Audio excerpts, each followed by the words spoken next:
I'm standing on the roof of our new location. Gateway South is moving to the corner of William Cannon and Westgate, right in the middle of South Austin in just a few short weeks. I want to make sure you know how you can be involved in helping us in this move. First, pray. Pray specifically that we get the temporary occupancy permit the week of February 15th. This will enable us to have our grand opening either the end of February or early March at the latest, and plenty of time before Easter. Second, serve. We have work days coming up. You can help on a Sunday after our Inspire services at Crockett High School. Just be ready to jump in whenever the opportunity arises. The best way to do that? Send an email to gatewaysouth@gatewaychurch.com. There's also a new way for you to be involved financially. Go to life247.org and click on our moving list.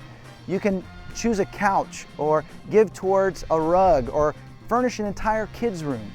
Take a look and join us in this adventure.